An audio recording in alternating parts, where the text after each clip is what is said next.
Well, I believe we can now start. Gomer, is that correct?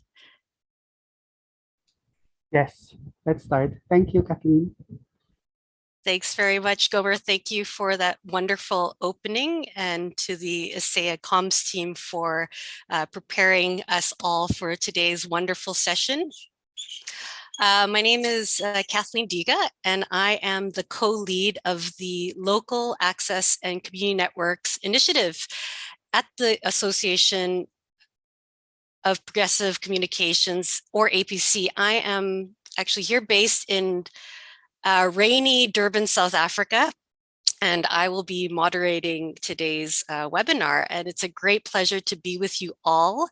Today is session number 3 of the Community Networks Learning Series. It's a series that is co-organized by Asia Pacific Regional CSO Engagement Mechanism, Social and Community Enterprises, the Institute for Social Entrepreneurship in Asia, and APC. And today's session is titled Bridging the Gap, Addressing Policy, Regulation, and Governance of Community Networks. And I really look forward to it.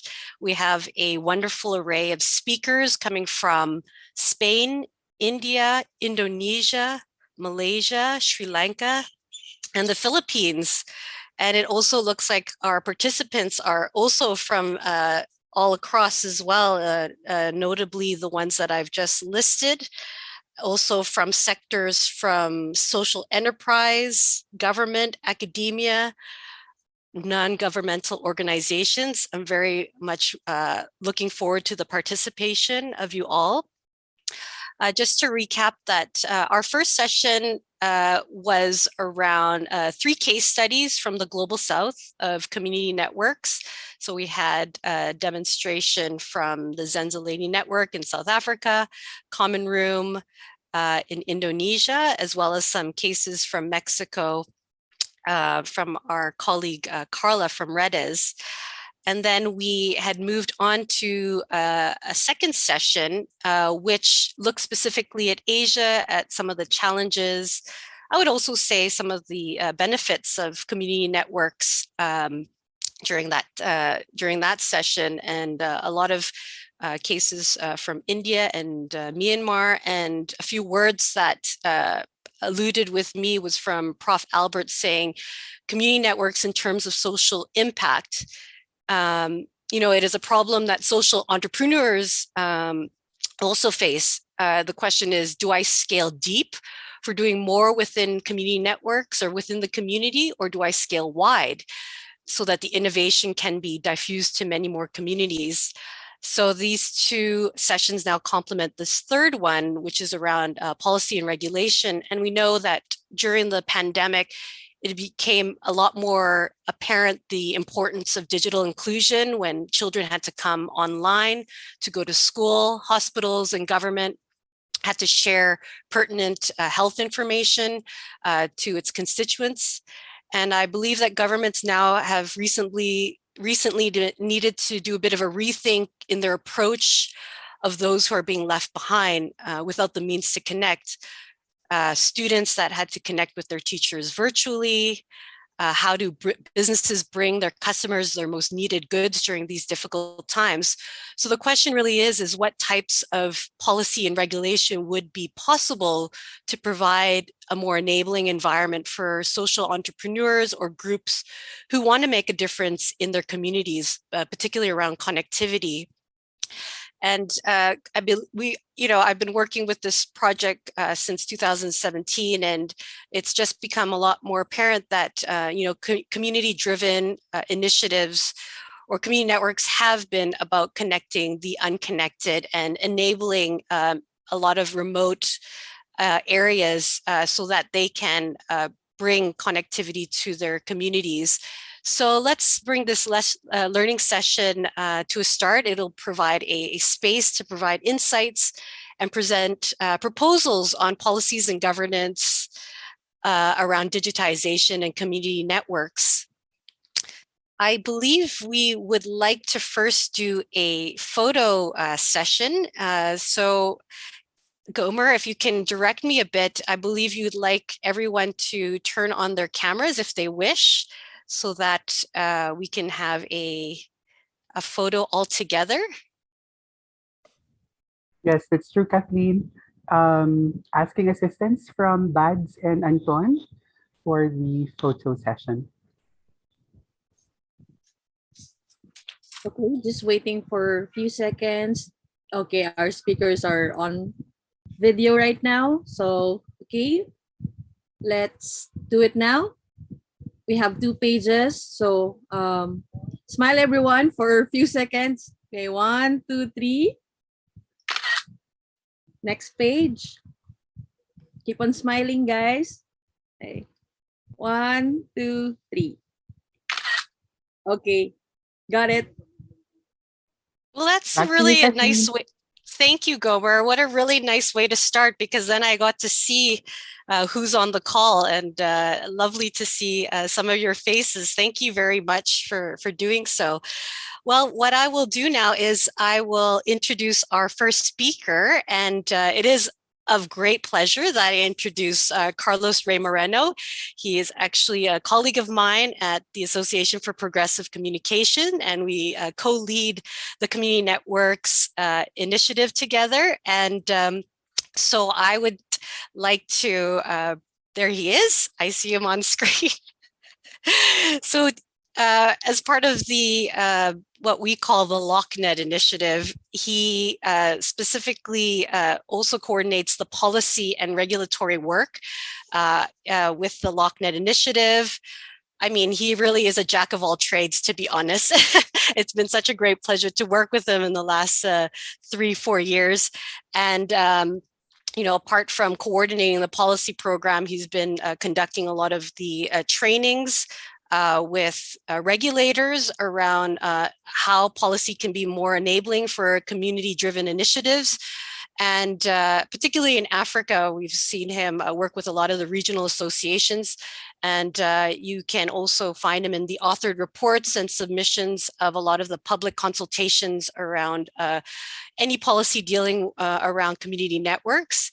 And I think without any further ado, I'd pass the mic on to Carlos.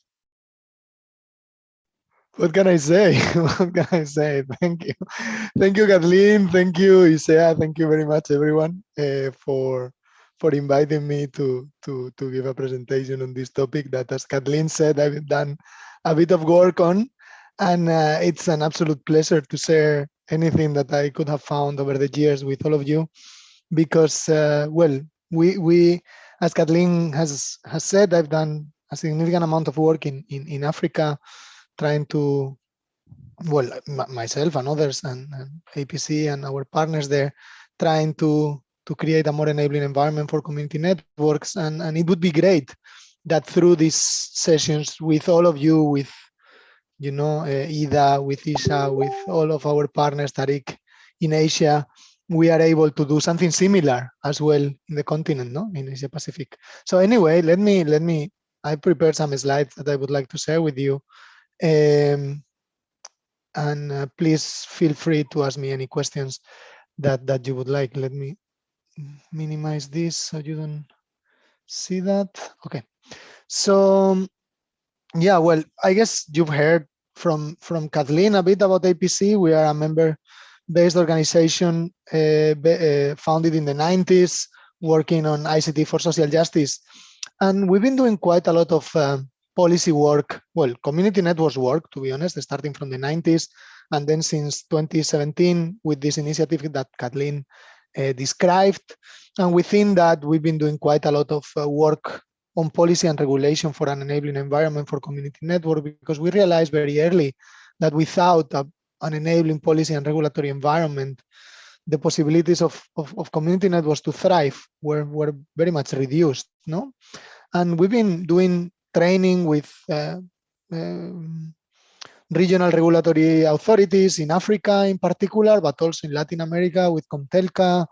And we are an ITU sector member, so we participate in a lot of the ITU processes, from the World Telecommunications Development Conference to the Global Symposium for regulators, the Council Working Group, and many other regional spaces, again, mainly in Latin America and Africa. And we also participate in a lot of public consultation and technical assistance wherever possible, contributing with research about other practices that we have identified in different countries, in different jurisdictions that could be considered enabling of community networks.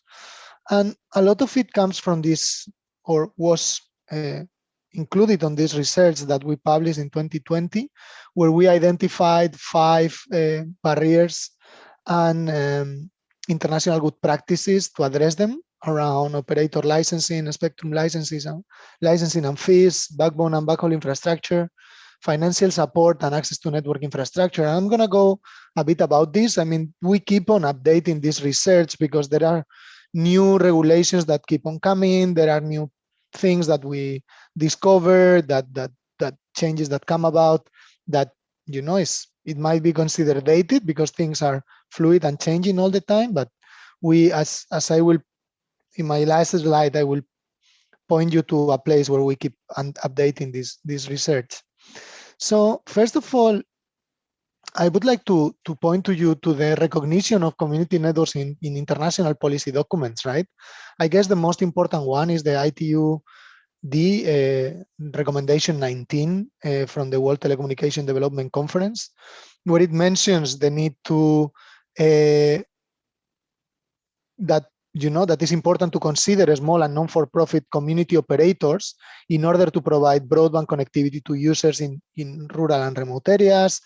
That it includes issues of radio spectrum, licensing activities, training, etc. No?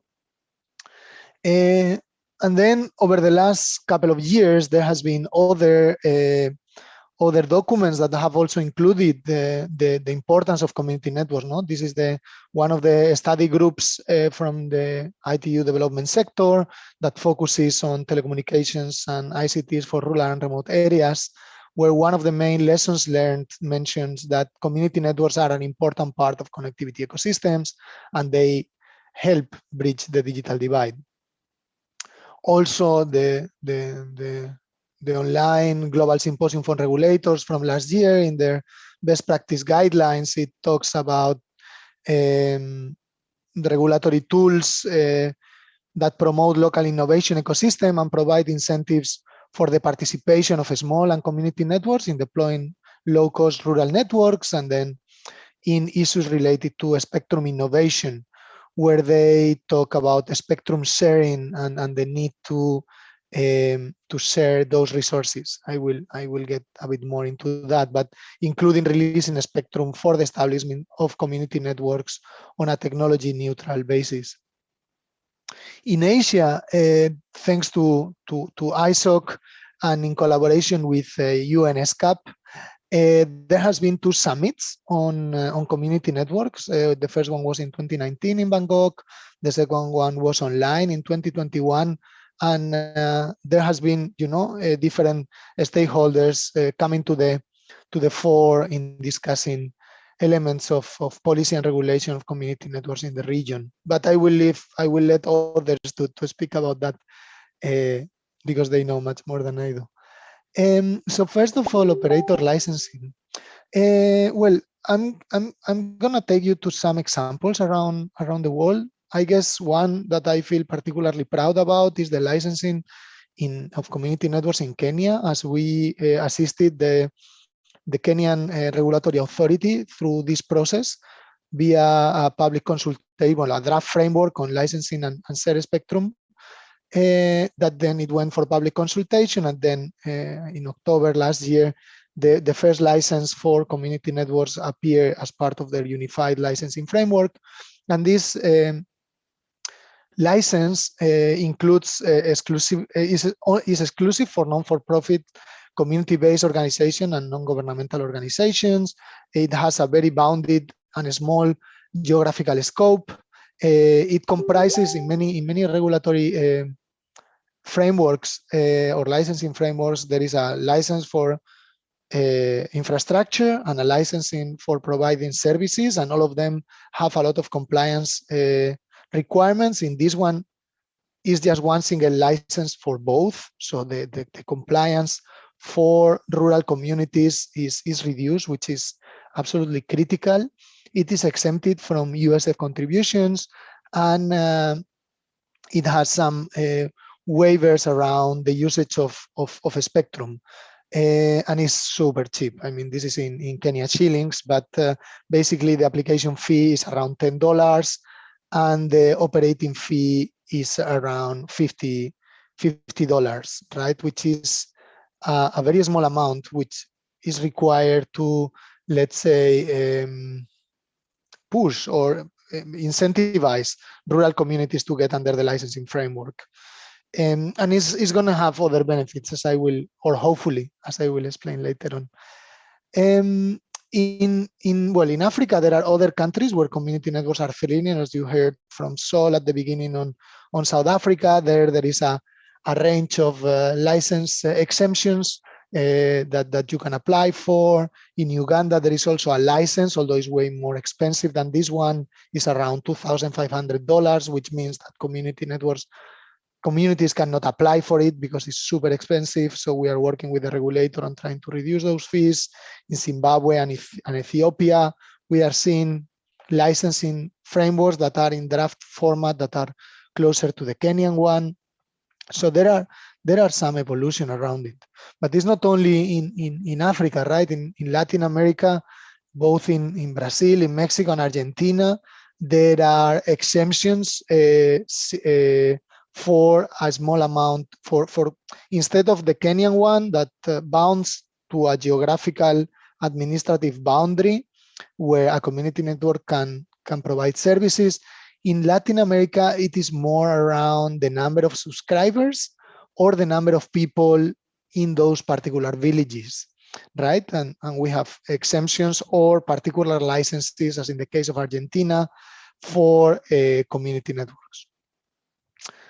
And then in other countries, especially in the European Union, in New Zealand, in Canada, in the United States, and in Australia, rather than a license per se, the market is way more liberalized, and you just need to declare your activity in the telecommunications sector, and then you are already a provider. No need for license fees. You need to comply with other elements on the company law and the tax law and whatnot, but a declaration takes you through the licensing of it.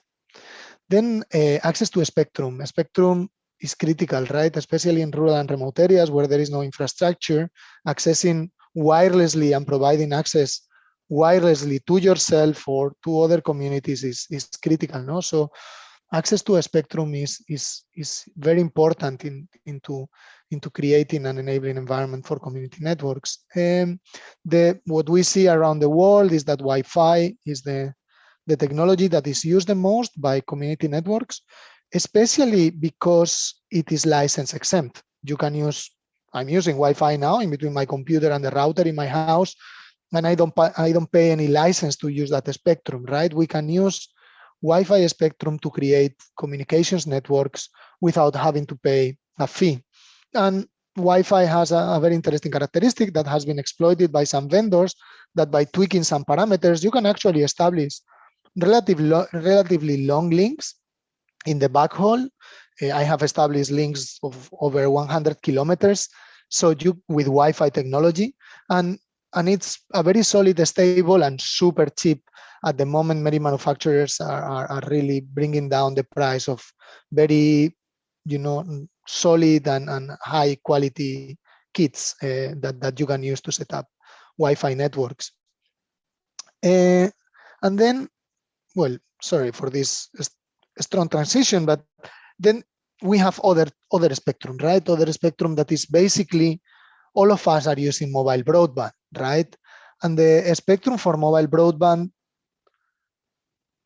is in the hands of very few companies, mobile network operators, that they bid for it. I mean, they pay a lot of money for it in the form of auctions, but it's not used by all of them in rural areas, right? The economies might mean that there are one or two, I mean, if there are, let's say, an average of 3 or 4 in every country that hold a spectrum, only 1 or 2 may be deploying networks in the most rural areas of the countries, right? And they are forced to meet when they are awarded that spectrum, to meet what is called coverage obligations. But they trade with that. They trade with the fines that they need to pay, because it's cheaper for them to pay the fines than to actually deploy infrastructure in rural and remote areas, right? So the desire for competition and affordability that national regulatory authorities require may need complementary models to use that spectrum efficiently in rural areas, right? Because what it means is that spectrum is assigned to operators, but then is not used, right? And there has been innovations around the world around mobile broadband spectrum sharing. In the United Kingdom, well, there are many examples, right? But there are ways that spectrum is being shared by the regulator with smaller actors, with different regulatory structures that really allow communities to deploy, or small operators to deploy, mobile broadband networks. So something that might be, like, it might sound a bit utopical. It does happen. It does happen everywhere around, well, in at least in these countries around the world. And there are many innovations that could take place for that to happen in Asia, in Africa, in Latin America, to enable even more communities, because Wi-Fi is great, but it has some limitations in terms of line of sight, in terms of range, in terms of getting to user devices, going through walls, etc., etc. Also, maintenance of the network. With mobile broadband, you would set up one base station that would cover an entire community. With Wi-Fi, you need to really tweak and be designing every link to every house and make sure, and every single link is a point of failure. So it's a bit, you can do it. I mean, there are hundreds of community networks around the world that are doing it, but it's not the most efficient way. The thing is that there is no access to a spectrum, right? If we manage to get access to a spectrum, we could be talking about an entire different ballgame for community networks around the world. If we really want to close the digital divide, if there was really a willingness to do so, this would be one of the fastest way to do so. Because the problem is the pricing, right? Many operators are tailoring their prices for urban markets, and then people in rural areas cannot afford those prices to access that mobile broadband, right? So there are examples, right? As I was saying, in Mexico, one of our partners in LogNet and in many other initiatives, Rhizomatica, has managed to access LTE spectrum in partnership with the regulator, and has set up so far 17 community operators that are covering 80 plus localities in rural Mexico. Through our public submissions in South Africa, we've managed to get a spectrum sharing in the current licenses that are being awarded as we speak in South Africa, that has released a lot of mobile broadband these days. The only caveat is that it's going to take 5 years. So if operators don't use their spectrum in 5 years, then it will be shared with SMMEs and cooperatives to set up their network. It's not what we would have wished for, but at least there is something to get us regulators thinking that national exclusive spectrum licenses are to no avail. They don't contribute to close the digital divide. They contribute to many things, and I am one of the biggest users of mobile broadband, but they don't contribute to bridge the digital divide in rural and remote areas of, let's say, the Asia Pacific, Africa, and Latin America. Another option I'm sorry to say, I mean, one example was Rhizomatica in Mexico. I believe in West Papua in Indonesia, there are also examples of networks that have been deployed with LTE technology, and that have been community networks that have had access to a spectrum that side. Another way that we are seeing community networks providing mobile broadband is through mobile virtual network operators, right? There are We are supporting an example in Mexico as well. And we see more and more that operators are willing, in order to increase their user base, to create a virtual operator on top of their network, and to partner with organizations that can reach other client base that they are not able to reach.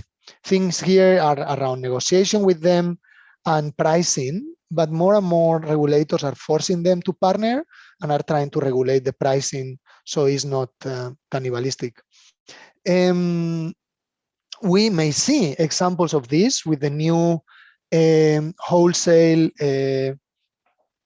mobile network in Malaysia, where potentially there is going to be more mobile virtual network operators benefiting from that. In Mexico, the example that we are supporting comes from a similar wholesale mobile broadband network that was deployed there, right? So individual operators might not be enticed to support this, but wholesale networks might be. And Malaysia is starting a new one, which might be the way forward.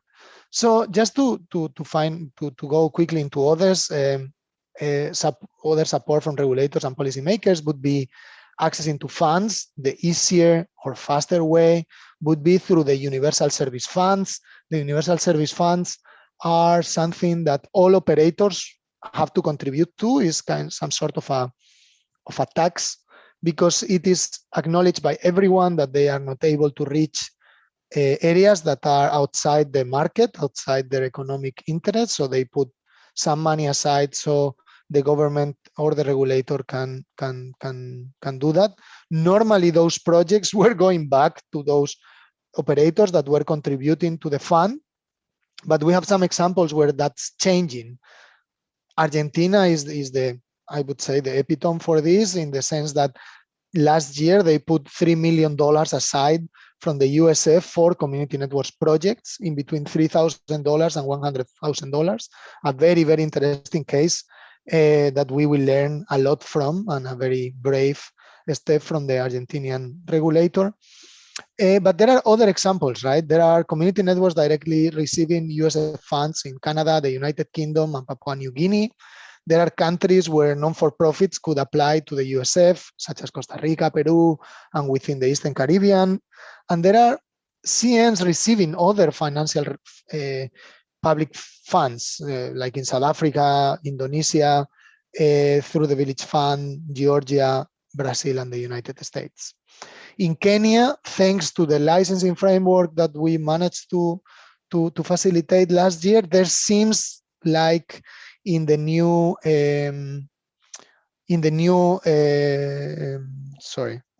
USF review, it's going to incorporate elements of the Argentinian case and make USF available for community networks as well. And then finally, although this is for a much longer conversation,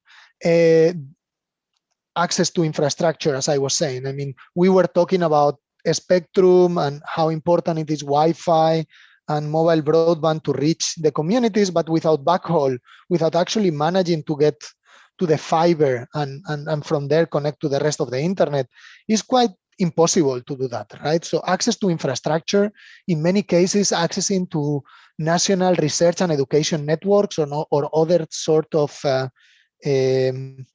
public fiber, right? We have BharatNet in India, we have in Thailand, where the government have spent a lot of money on that public backhaul, the Palapa ring in Indonesia. We do have a lot of examples, especially in Asia, where the government has used a lot of the resources to create that backbone and backhaul network.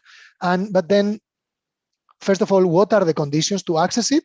And where is it? Let's map it. Let's be able to design and have that information as available as possible in global in geographical information systems, that we can easily and very quickly check where we are and can facilitate and can reduce the pricing of designing the networks, which is also very, very critical. A lot of time for me has gone into trying to find out where is the closer fiber, who owns it, what are the pricing, negotiated, so on and so forth. And that's draining, right? For people like myself and for the communities as well. Anyway, this is my last slide that is about resources, right? We are maintaining this, this wiki where we have data on country profiles, on good practices around the world that we update, on contribution to national public consultations, and in all these processes and the wording, the potential enabling wording that comes with them. Anyway, thank you very much. I hope I didn't extend myself too long. And yeah, I'm open to questions if you have any.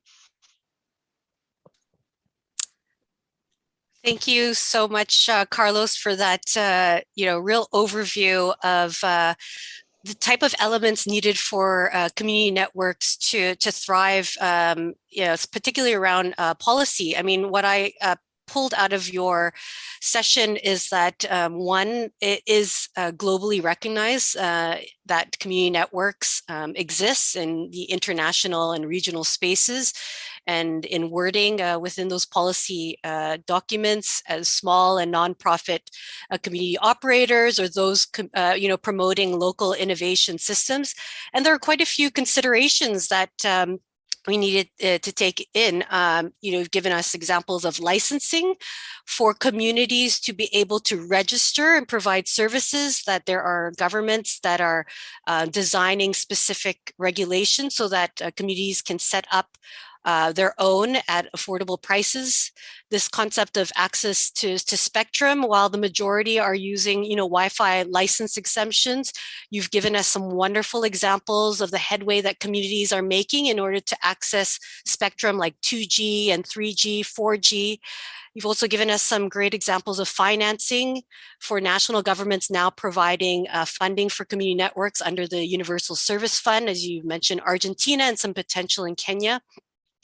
And as well, that it is important for us to find the public information on the availability of connectivity, like in your example of fiber, so that communities know where those points are and then therefore can negotiate for lower prices for such connectivity. So thank you very much, Carlos, for a great presentation and introducing us to the concepts. I think we'll move then on to the next speaker, and who we have is Isp Suri, senior researcher at the Center for Internet and Society in India. She is a senior researcher here at the CIS, and her interests fall in telecom policy, competition law, internet governance, intellectual property rights, privacy, and data protection. She holds an LLB with a specialization in IP law and at IIT Kharagpur. And prior to this, she worked in digital economy startups and innovation team, and at the Indian Council for Research on International Economic Relations, a New Delhi-based think tank. Well, I'm very much looking forward to hearing from you, Isp, and the work at CIS. So please do take it away. Thank you, Kathleen, for that kind introduction. And at the outset, let me just thank you for inviting me and delivering me this talk. I also want to thank APC because we, as Carlos mentioned, we've been working with them for the past 1 year, where we are trying to do a policy and a regulatory sort of a roadmap for Indian regulators. And in my presentation, I would be focusing more on the Indian sort of regulatory landscape, or lack thereof, as I like to put it. So give me a minute and let me just share my screen, and then we'll take this forward.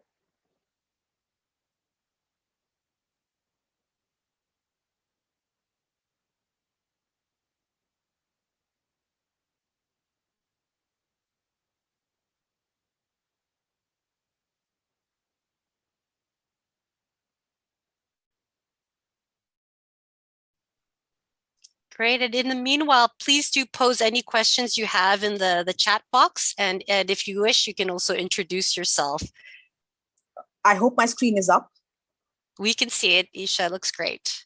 All right, great. So as I said, like, I would want to focus it from an Indian lens and pick it up from where Carlos left. And, one thing that really the key word that stuck with me is how he began with the need for an enabling sort of a policy ecosystem. And in India, we've sort of been talking about how it's one of the fastest growing markets, world's second largest connected market. But what we seem to miss out is that we're also one of the largest disconnected populace or demography, so to say. And secondly, a majority of the Indian population that you see online is using a mobile broadband. So connectivity and meaningful connectivity is also a huge bridge that I feel we still need to sort of address. And in that, community networks, as we've also been sort of talking, it could be this piece in the puzzle that could help solve a lot of things. But one thing that I feel has really been missing is that it's not been recognized or acknowledged by the Department of Telecommunications or the regulator in India. What that essentially means is that you keep having these telecom policies. We've had 4 telecom policies up until 2018.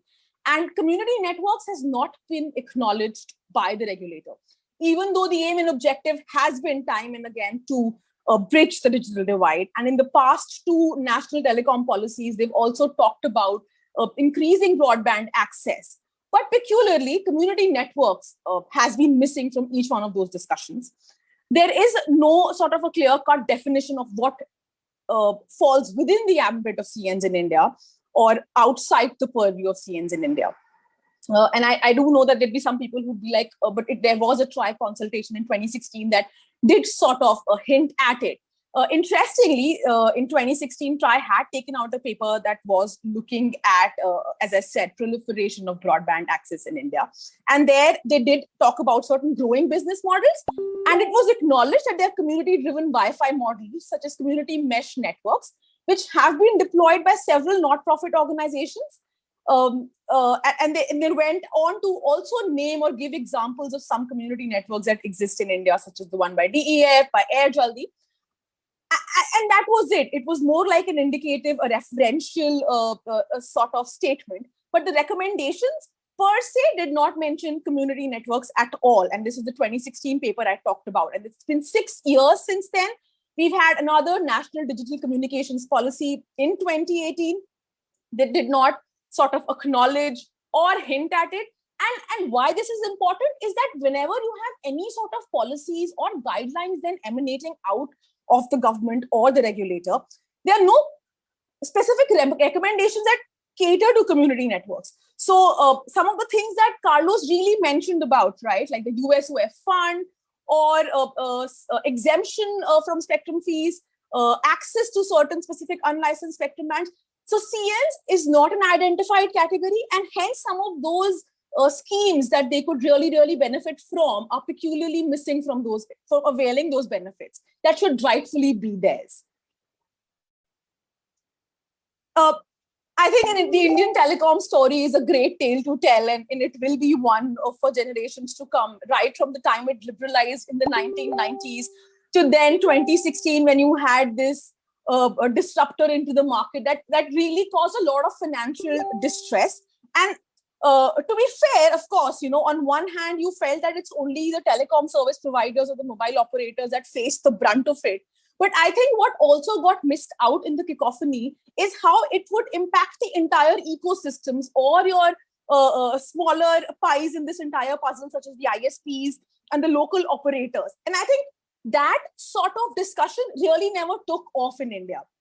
So in 2012, the Supreme Court of India, I think, and it's a very famous judgment, most of you must have heard about it, where it was held to be a natural resource by the Supreme Court of India. They cancelled 122 licenses also, the great 2G scam that we call it back home.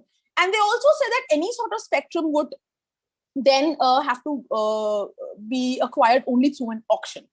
Now that's fine, if you want to sort of what really happened and what we saw was that even then some of the legacy tax levies continued after the auction process. So you had the AGR, which was 8%, and there was also another litigation that happened.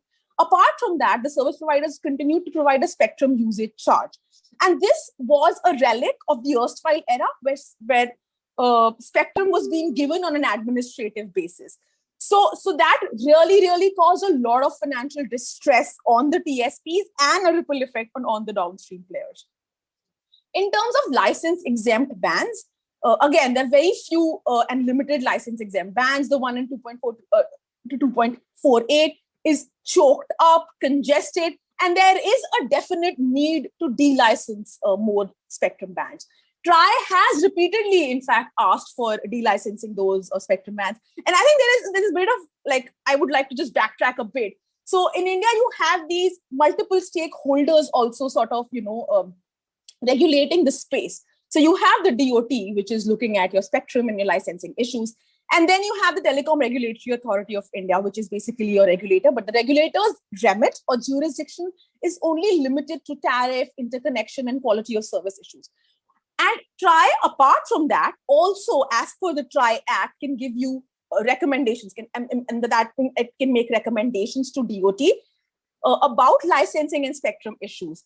And how TRAI usually does that is that it has an open sort of a stakeholder consultation where it invites comments from various stakeholders, and it's prima facie, or ostensibly a more open sort of a consultative process. And I'll get into more about why I'm saying prima facie or ostensibly. And so during that time, TRAI has also had stakeholder discussions on delicensing of spectrum. And they have had stakeholders talk about how there is a need to delicense E and B band spectrum. And back in 2014, TRAI made these recommendations to the DOT. And the DOT then has to act on those recommendations. And I mean, act on those recommendations, it's with the DOT has the power to either accept or not accept those recommendations. And as far as delicensing of E and B band spectrum is concerned, those recommendations have been lying. Up until recently, DOT has shown sort of no commitment towards following TRAI's recommendations. Last month, there was some news that the DOT has in fact agreed to delicensing E-band spectrum, and now the cabinet has to approve it. So the status up until now is also that these two spectrum bands have not been delicensed. Apart from that, so what if today I want to set up a community network? What are the regulatory sort of bottlenecks, hurdles, or hoops that I would have to jump over? So we have a unified licensing sort of a scheme, and it's supposed to be fairly straightforward, where you have three sort of different categories, which is the ISP category A, which is your national level, but it has very, very high entry fees. So the entry fee in itself can be quite prohibitive. And unless and until you have deep pockets and you're really big established national level players, you would not really be entering this area. The other is ISP category B licensed service area, which is only for the telecom licensed service areas where you can provide. And the fee is still lower, but it can be quite steep if you're looking at it for small sort of players or the NGO space and people who really are doing grassroots work. For them, it can be quite steep nevertheless. And the third is the ISP category C licensing, which is that you only have it for a local secondary switching area or the village level. And it is inexpensive comparatively. I mean, and also inexpensive per se, and it's more sought of after. But again, this is a blanket category. So something that could be explored could be that you want to have segregations or variations within these also. Say if you were to identify C and there's a business model or a cooperative sort of a model, then could the fees sort of go lower, or you just have a light touch registration requirement for them and exempt them from fees completely. And in terms of ISPs, also your ISP category C license providers also have to sort of pay 8% of AGR. Now, again, there is nothing wrong with them being taxed. But the funny thing about the Indian taxation system when it comes to telecom is that they've been treated like cash cows. So when I talk about their aggregated gross revenues, it means all the revenues that they earn, that a company earns. So for instance, I am an ISP category C license provider, but under that name of the company, the private company with which I've had the license registered, if I have any other work that I'm doing under that company name, and any revenue I earn from there would also fall under the AGR. And there was a long sort of a decade-long dispute that happened, and the operators were like, this is an arbitrary sort of interpretation of AGR. And they went out to the Supreme Court. The Supreme Court again said that no, all your revenue has to come under this. And then it sort of can become a real impediment to smaller sort of players in the space. Apart from that, this is your I think, regulations or the laws or the policies that govern the ecosystem, there are also certain other bottlenecks that sort of creep up. The problem I personally feel with regulation, I mean, there is a fine line between over-regulation and just about right regulation, is that along with it comes a lot of onerous requirements, a lot of bottlenecks that really mar or hurt like the small time players who do not have the time or the money or the resources to invest in the sort of hurdles that come up. Right. So, for instance, if I'm a smaller player, I'll have to engage with all the regulatory bodies. I'd have to engage with DOT. I'd have to engage with TRI.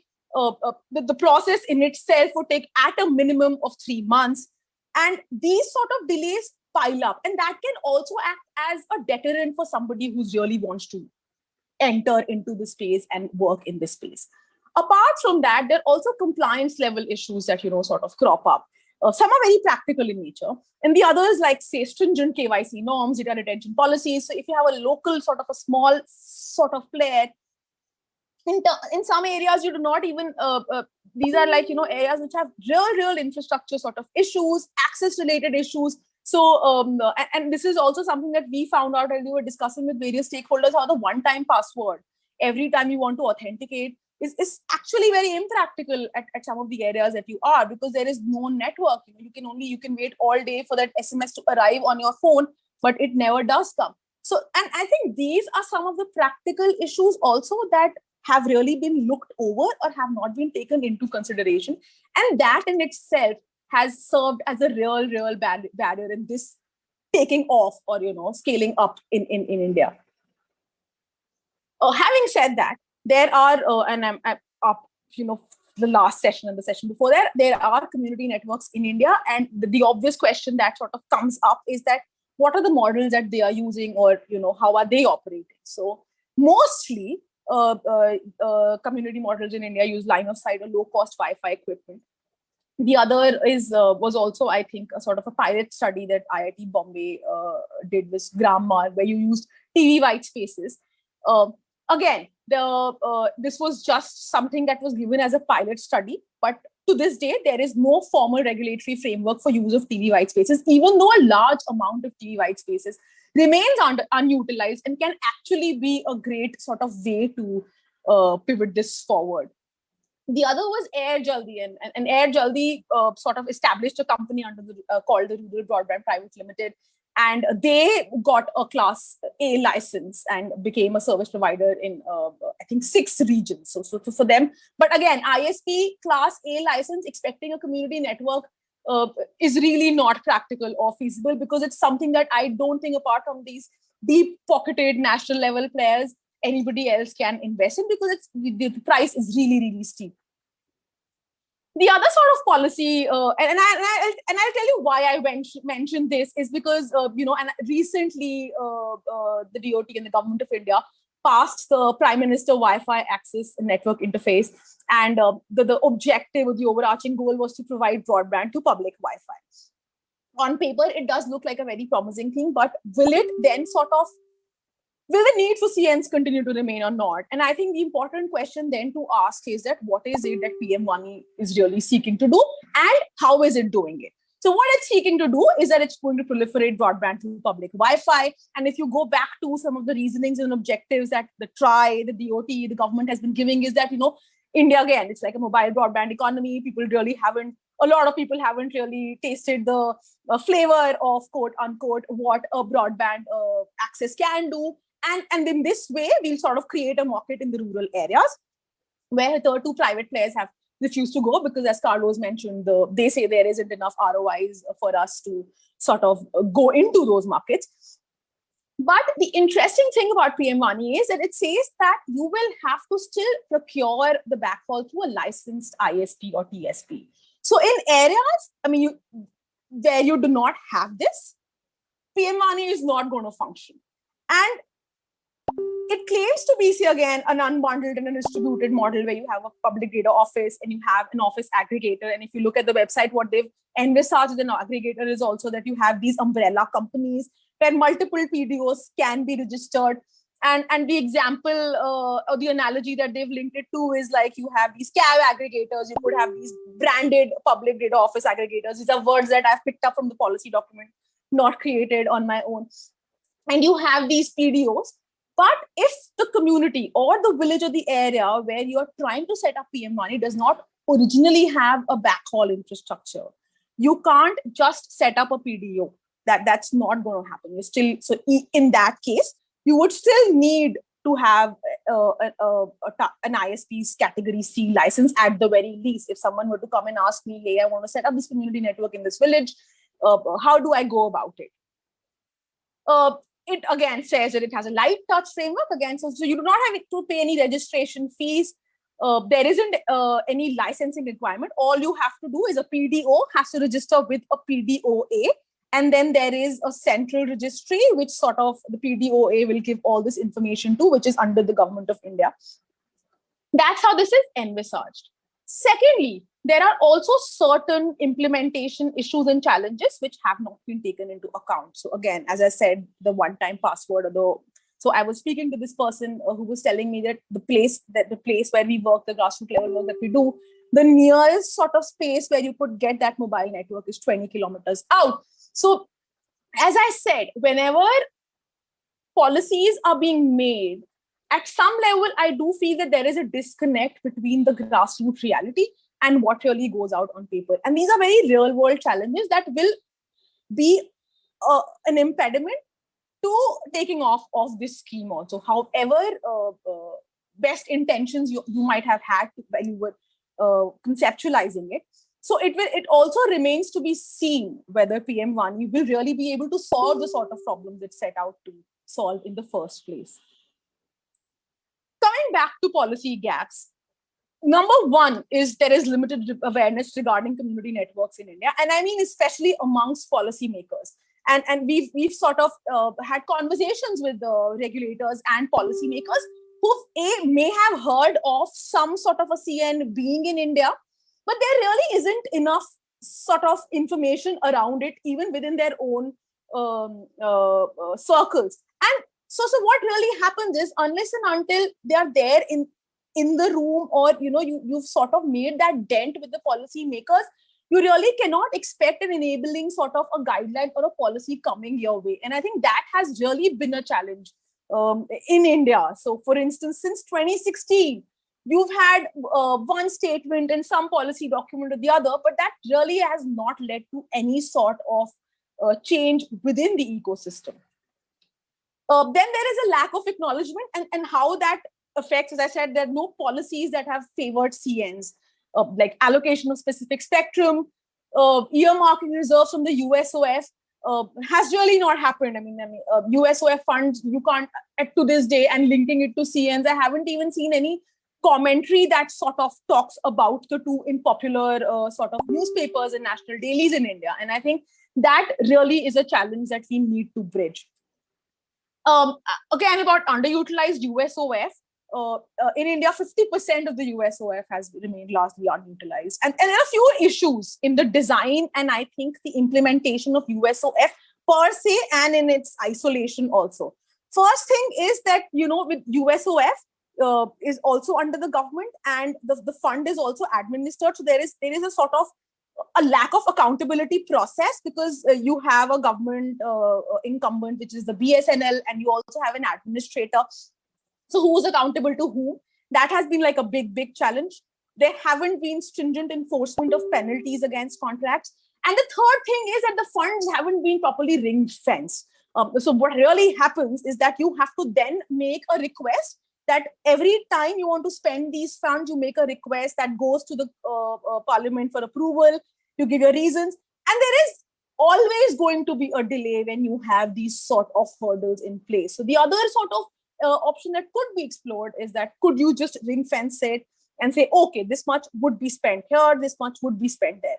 And the government of India has to really fix its USO problem soon, because the operators now have started crying hoarse. They've said that 50% of the fund is underutilized. Why are we still being asked to pay a percentage of our revenues when the one that we've already paid is not being utilized? And what's the point? And the other thing that they say is that why is it on me to invest in the rural areas, because I've already given you a share of my revenues to do the needful, and that hasn't happened. The other thing is that as I remember, I said that the policy making is consultative by design when it comes to the Telecom Regulatory Authority of India. Having said so, and this has also been my experience, and where I feel that access to policymakers really makes a huge difference. So if you, and there have been some sort of research also that have been taken by some researchers where they've started off with, these are a set of recommendations that TRI put out. And then you had stakeholder comments that were crowdsourced and funneled in. But there was hardly any time when TRI reversed its sort of decision. Second thing is that the access that these big telecom service providers have to the regulator is in no way matched to the other sort of civil society and grassroots level workers. We do not have that sort of access. And so the next question is, but does that access really lead to policy change? And the answer is, even if it doesn't, it does lead to a lot of delays. So when for instance, the E and V band spectrum, it's actually the the telecom operators who are saying that, this is not okay, but because it will create a distorted playing field, we have to pay the sort of revenues where you'll have these internet or the OTT players coming into the space, and they will not be required to pay the same amount of licensing fees. And by virtue of being able to do that, by virtue of the access that they have, they've really delayed the process by years. The same thing happened with PM-WANI. PM-WANI actually, even though it came out in 2020, the discussions had happened, and there was also a sort of a pilot that the government had started, but then it again went into this delayed sort of a process because they said they should have a license. Why are we getting the license? And some of those claims are really outrageous because you own the network. These players do not own the network. But just by virtue of the access that they enjoy, they're able to really delay some of these pertinent and imminent policy changes that we need to bridge the digital divide in India. Then there is a definite sort of a need to increase unlicensed spectrum, rationalizing of licensing fees. Again, it is something that even the government in its national digital communications policy has had hinted at, but we've not seen any sort of a meaningful outcome of some of those discussions. And last, as Carlos said, a discussion that we should probably park for later is that there is a definite need to bolster the existing infrastructure. And infrastructure mapping is, again, a great sort of a way where we could do that. In India, again, as the BBNL, there is hardly any information available. The only thing you can see is that where the fiber has been laid, you do not know how many are, there isn't information around how that's working. In terms of infrastructure sharing, that acts as a huge barrier. If I don't know what the gaps are, or if I could share the infrastructure with the other sort of service provider, is that an option that can be explored or not? There are also right-of-way issues that need to be sorted, and these are the sort of issues that definitely need to be addressed if you're really serious about bridging the digital divide in India. With this, I'd stop here. My colleague Abhishek Raj has done a great job of summarizing all the policy and telecom-related policy in India, and it's available on our website. Please feel free to, visit it. And I would recommend somebody who really wants to get a deep dive into the Indian sort of telecom policy landscape to have a look at it. Thank you. Great. Thank you, Isha, for that presentation and giving us really the policy realities and its application in India. Really, it's an eye-opener on, what Carlos presented on the possibilities, the open possibilities of futures around, policies that would be enabling for community networks. And then we see some of the realities that, as you said, TRI, while they acknowledge it, that community-driven Wi-Fi models, such as community mesh networks, they acknowledge it, but in practice, there are no specific recommendations to support CNs. You gave us examples of the overload of some of the license-exempt areas and, some of the categories of licensing that exists. And then really, today's most recent policy of the PM-WANI in 2020, some of the its offers, but as well what may be a disconnect with the grassroots communities, as you said, and the policies, although you think that it's been developed for its best intentions, there will definitely be some barriers for a lot of the grassroots organizations to be able to access. And there is a question here from Michael, and I wonder if you wouldn't mind typing in your response, Icha, about the if there were any successes with PDOs or DPOAs under the PM WAMI scheme in India. So please do feel free to type your response to them. But thank you again. Wonderful. Thanks, Isha. And to the CIS India colleagues, Abhishek, for as well on working on that document that was mentioned that gives a bit more understanding of all the policy that exists. So in that note, I'd like to then move over to our next speaker. We are now going over to Indonesia. We have a professor. We have Professor Ida Widyaningsi from Universitas Padjadjaran. Sorry if I pronounced that poorly, but I am very aware of this university as it's a partner with us alongside Indonesia's Common Room Community Networks. She's an associate professor at Public Administration Department and the head of graduate programs in public administration at the University Unpad, as we can say in short form in Indonesia. And she also serves as a senior researcher at a Center of Decentralization and Participatory Development Research. And she holds her PhD from Flinders Institute of Public Policy and Management at Flinders University, Australia. And her real main interests in research are in public administration and development issues. I'm very much looking forward to listening to this talk because we've been working with our Indonesian partners for a while now. So we'll now move to the case of Indonesia and policy of enabling environments for community networks. The floor is yours. Thank you very much, Kathleen. Let me share. Okay, I try to make it as quick as possible. Hang on a second. Oh, sorry. I should start it from the beginning. Sorry. I had to stop sharing and start it from the beginning. Sorry. Sure, no problem.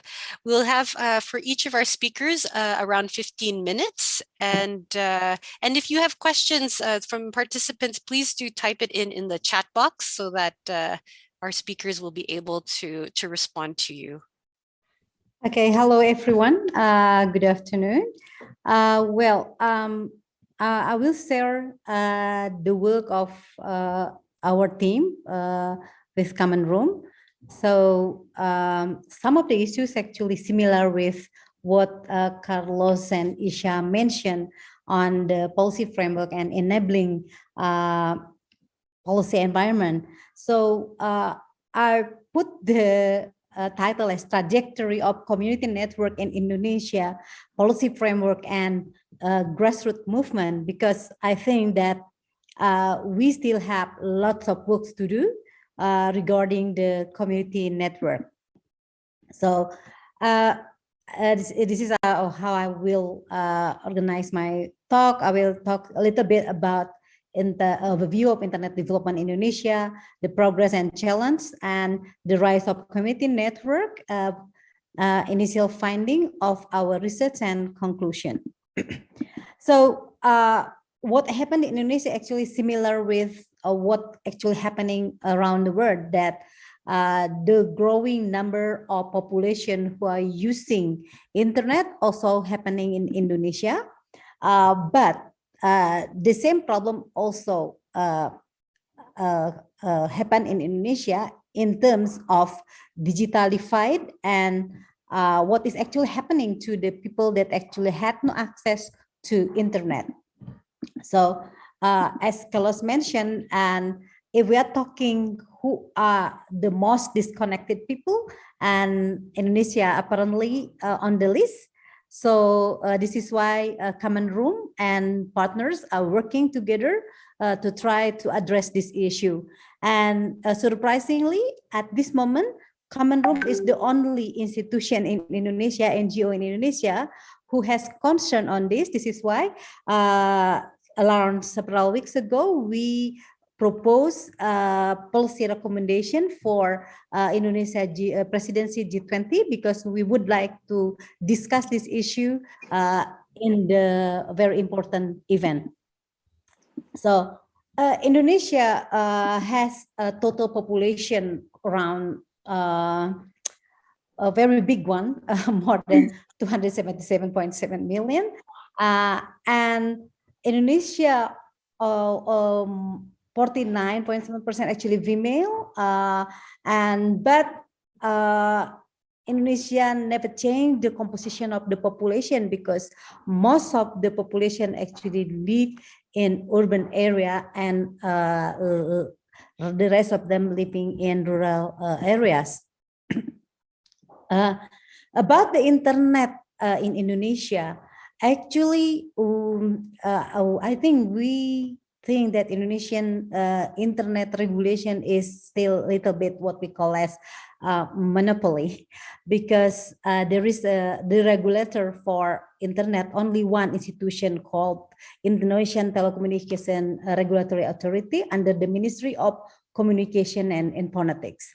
So the national policy and regulation on information and communication technology in Indonesia actually started to take shape in around 1963. This is a long time ago. And the government enacted an act number 5 in 1964 on telecommunication. However, if we are talking about community network, there are some recent most significant policies on ICT development in Indonesia, including law number 36, 1999 on telecommunication. So this law insists that actually Indonesia has a competitive ecosystem and reduce the role of the state in managing this sector. So within this law, actually there are more stakeholders involved in telecommunication service. So public, private, and cooperatives, actually 3 institutions recognized in this law. And in 2000, Indonesian government also implement a new telecommunication regulation. And in 2008, there is also a new regulation on information and electronic transaction. This is actually related to the how Indonesia can deal or overcome negative impact of global communication technology and development to economic and trade in the country. And the latest regulation that actually influenced the way community network managed at local level related to the regulation enacted by the Minister of Village Development of Disadvantaged Regions. And this is about the priority of village fund allocation and the possibility of village-owned enterprises to be a telecommunication service provider. So a long time ago, only 3 big ones, including cooperative. Now the government recognized another institution that actually can be the provider of the internet. So in Indonesia, actually the development of the internet related to the infrastructure development that actually funded by the government. So Carlos also mentioned about the Palapa Ring project. This is one of the Indonesia priority infrastructure project that actually started to build in 2016 to 2019 period. So this fiber optic cable network stretches across 13,000 kilometers onshore and also 22,000 kilometers offshore. And this is provide fast broadband internet to Indonesian in both urban and rural area across the country. So at this moment, it is recorded that at least 90 Indonesian district or local government and also municipalities connected to this fiber optic. Beside the infrastructure, Indonesian government also concerned about another program. So Indonesian government introduced the national movement on digital literacy called Gerakan Nasional Literasi Digital on the 16th of April 2021. This is about digital literacy and skill. So it is interesting because when the government introduced the different policies, actually Indonesian has access to internet, but the knowledge, the skill across the people actually different. Apparently, this movement is not because the government really care about the community, but this is also very political because there are so many hoax on the internet through different social media. So the government want to tackle that issues because there are so many political pressures on the government and also many different information on the internet. This is also related to the COVID-19 pandemic information that actually coming from different direction and making the community confused.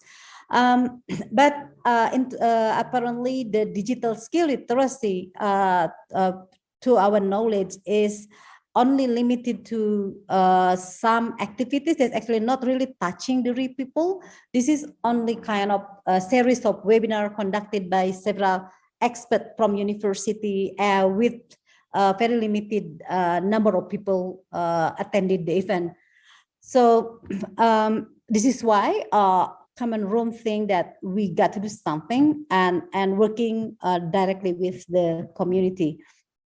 And because of the problem of digital divide in Indonesia, the government also actually open to work with some civil service organization. For example, Relawan TIK, this is the voluntary-based internet computer expert, FaceMace admin in Papua, ICT Watch, SafeNet, and many different institutions, including Common Room. So, internet user in Indonesia actually around 73.7% of total population.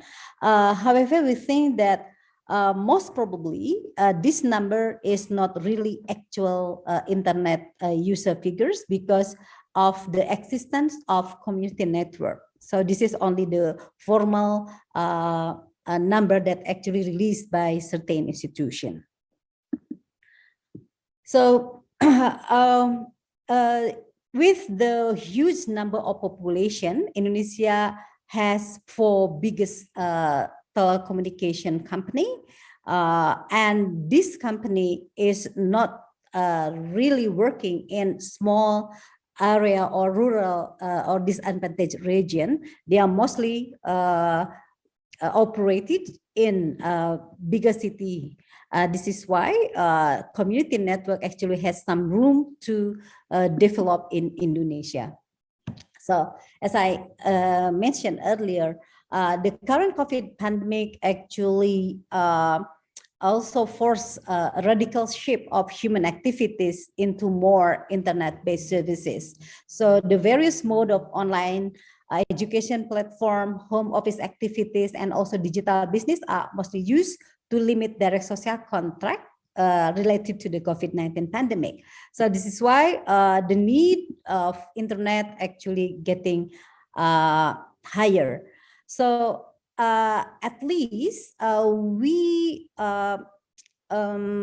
identify 4 main public services that actually changing in regard of COVID-19. Firstly, public services. So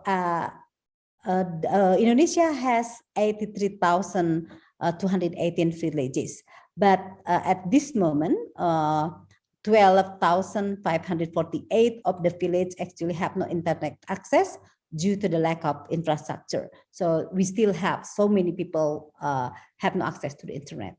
And another thing is actually education service during pandemic. So at least 42,000 students in West Java province only have no access to online learning material.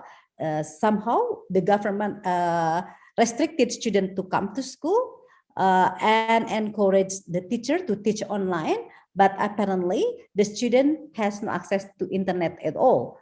So this is becoming a big concern of the community that probably our level of education actually become problematic. And I also noticed when I conducted some field research, some of the primary school students couldn't read at all because they had to stay home for quite a while and they had no access to the internet.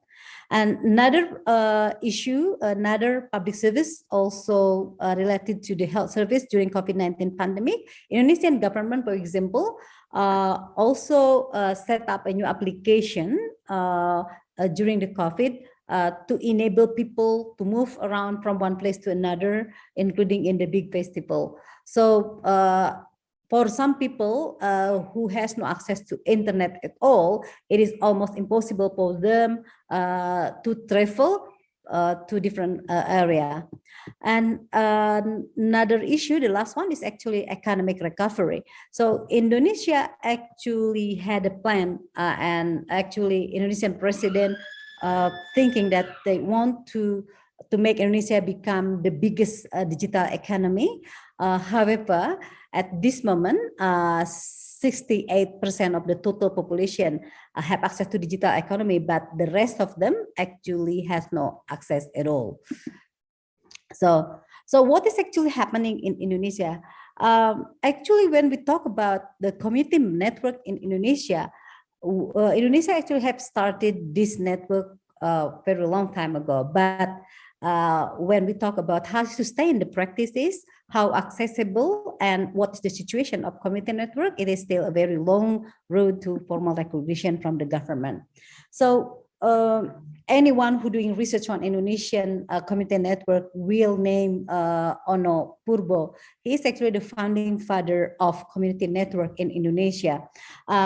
In 1990s, actually at the time he was a student, and he started to think critically that internet in Indonesia was very expensive at that time. So he came with the idea on building an internet warung. Warung is a small shop in Indonesia, and he started it at a university at his own campus.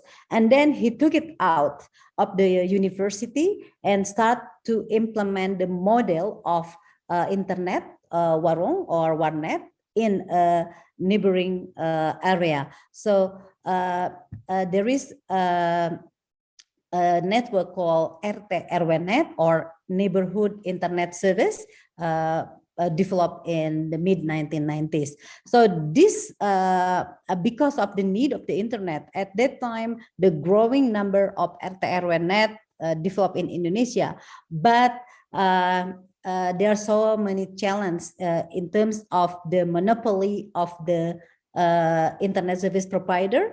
So at that time, it is very difficult for the community to have access to the internet. So most of the neighborhood internet service at that time operated illegally, and because there are so many different group of RT-RW-Net spread all over Indonesia, and then in 2008. Indonesian government, because of the pressures of the community, formalized the use of 2.4 gigahertz frequency for the community. So the challenge of community network development in Indonesia, government only limit the internet service providers to state-owned enterprises, local government-owned enterprises, or private sector and cooperatives. So community network practice is hardly recognized in Indonesian policy framework.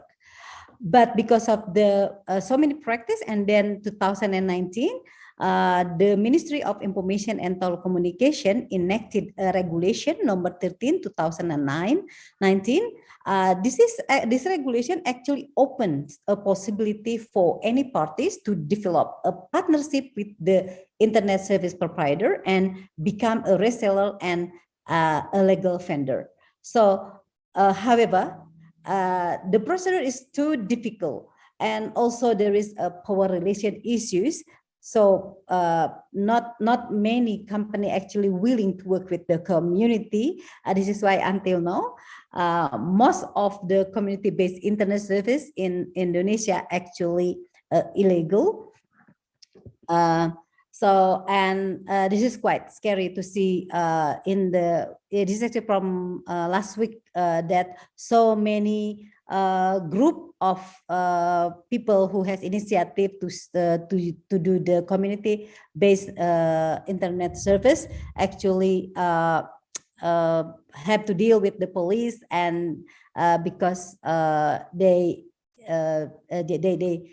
share the Wi-Fi without legal permit from the government. So actually in 2017, at least 200 practitioners of the RT/RW-net in Indonesia community network conducted a national meeting, and the question is actually still the same. They are seeking the answer for how actually to find a model of a more affordable, accessible, safe, and legal community-based internet.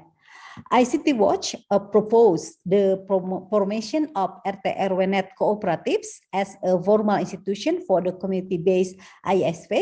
Until now, the cooperative actually has not been formed yet. There are so many different perspectives on this, and apparently we found out that some of the community based internet provider also turn into more business-like instead of community-based. So I would like to share the initial finding and lesson learned from Hi, Prof. We have, sorry to interrupt, we just have one more minute. Thank you. Okay, so I just make a very quick overview on research that we have conducted research for until 2023. We started our research in West Java, and then we aim to develop it into different region in Indonesia. So so we think that we still have some possibility to develop the community network because we have a successful project in Cipta Gelar, and we also see some movement from the community that actually really want to develop the community-based internet infrastructure. This is the Cipta Gelar thing that I will jump into the conclusion that what we think about the policy in Indonesia. So we think that when we talk about digital divide, that we really need the policy support and also the model of collaborative governance to address that issues. And we also see that the role of multi-stakeholders engagement need to be improved to give equal access to digital skill and digital literacy. And we think that learning from Indonesian case, we think that the Indonesian policy should be more right-based and humanistic approach. And also there should be a more clear regulation on the legal status of community network. And we also need a universal access with meaningful connectivity, and also the improvement of human resource quality, skill, and knowledge. And also we need to develop a community-based and independent sustainable community network model because infrastructure is not enough. We also need to make it sustain and to train people to work and to be independent without any intervention from other parties. Thank you very much. Okay. Thank you so much, Prof. Widianingsi. It was a very wonderful presentation. And again, presenting the policy realities and application in Indonesia. I think what we have to be kept aware of is, for example, you told us the Ministry of Village Development of Disadvantaged Regions regulation around the village fund allocation to monitor this. And you mentioned the national movement GNLD of 2021 digital skills literacy. While it seems to be quite limited, it still could possibly be something to take a look at. And as well, how in 2019 ministry that opened the parties to develop partnerships with ISP to become a reseller. While it seems like a good movement, it's still finding difficulty to work with community members, and for us to watch around that. And also this possibility of if ICT Watch is still working with its members and partners to develop a cooperative.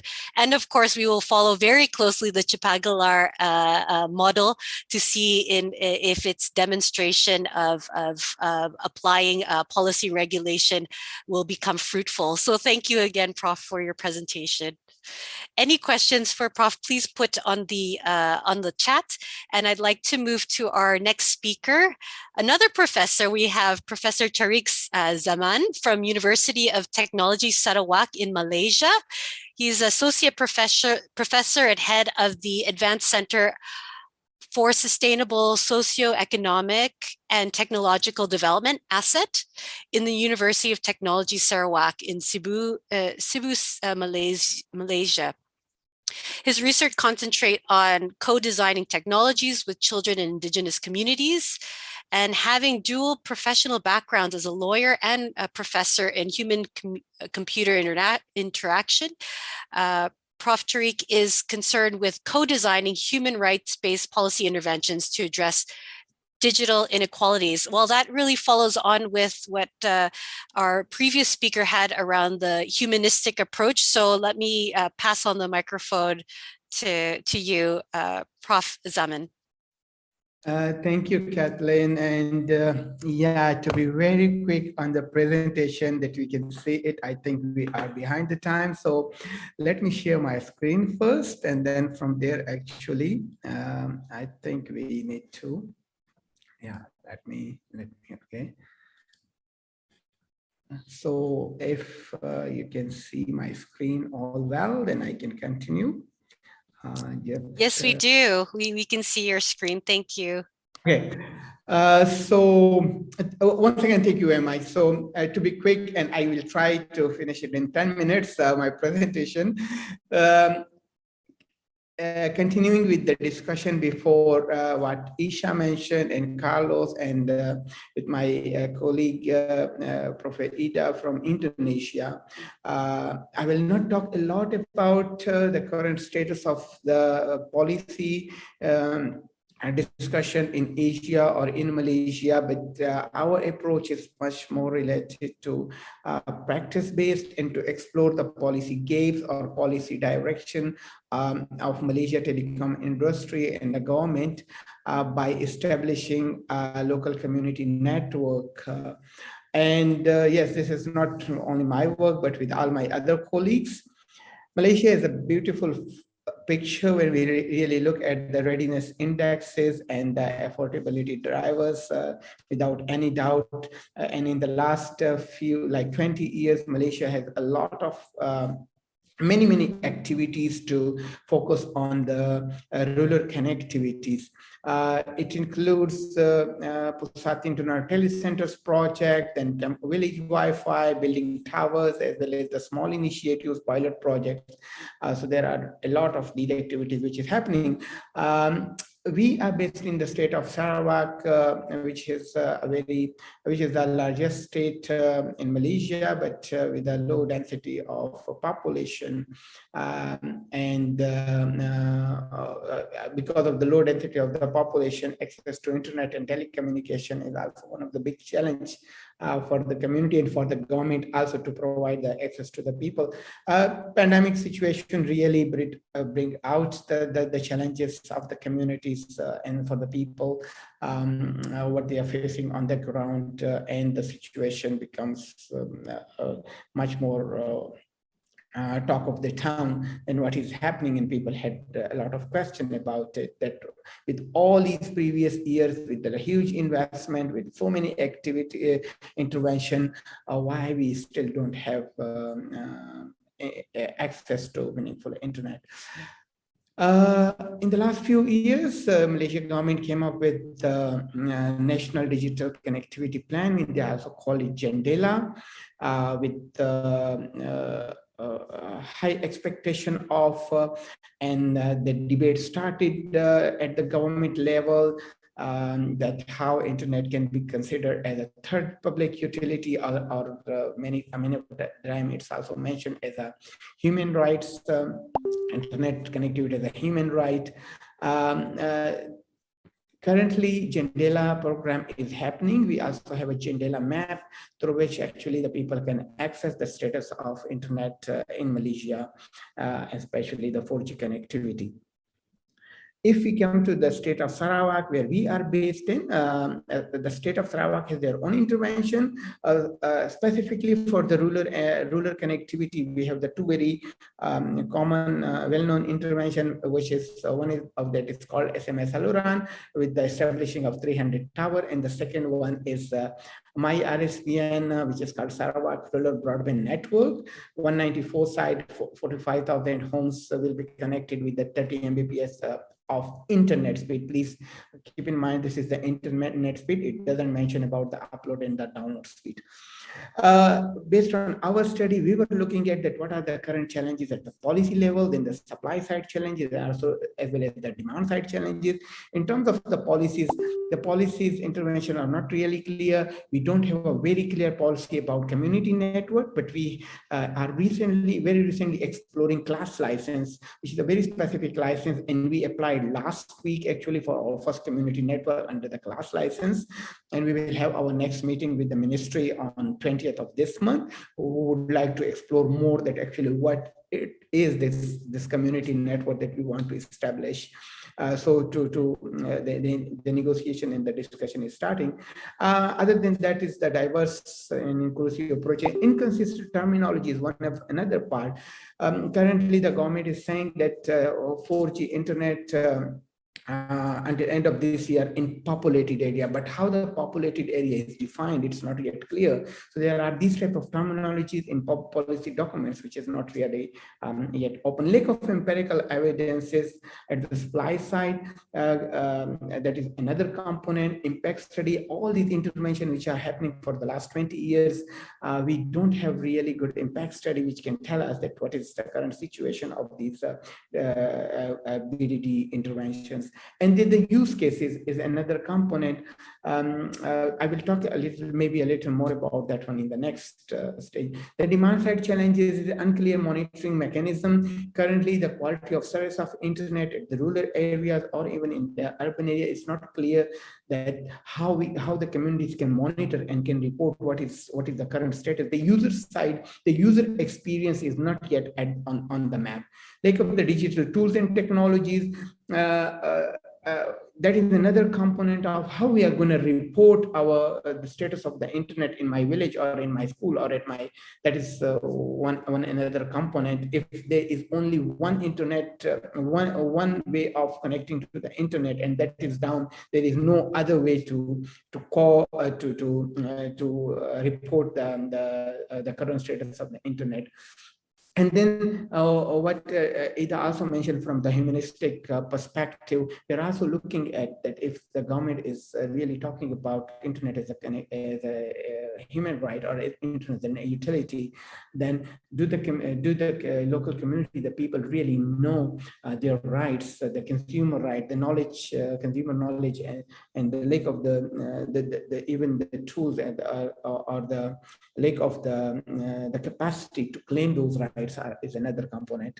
So let me go quickly to the intervention that we have currently working on. This is one of our intervention with the support of AP and IC, where we are looking for on the impact study of the existing internet intervention which government has established. For example, My RSB and Pusat Internet, those ones at the local level, and then from there we can see that okay, what are the government current policies and how the impacts, and what are the programs designed based on those current policies, and what are the impacts on the ground. So we are working on this in this project. Dr. Razala is one of my colleague and postdoc fellow who is looking at this component.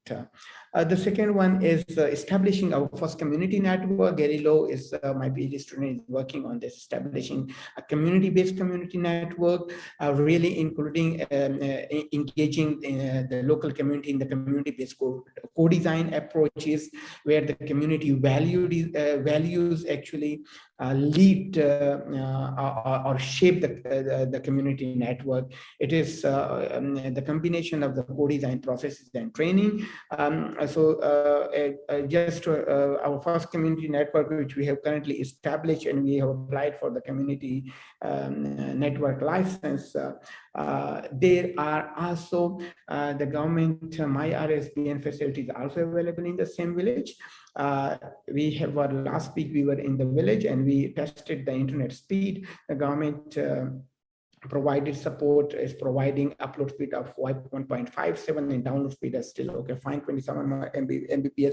The current challenge is that with all these e-learning and the problem for which this My RSBN and the other initiatives are there, with that low upload speed, it will be one of the big challenge in our community network, which is on the other side. 27.7 is the upload speed, which is quite fine for them. So the community is saying can access the internet to both way, but they really prefer the access to the community email because of the speed. So that is another part. The other one is about the quality of services and the meaningful connectivity part and the right-based approach. We are preparing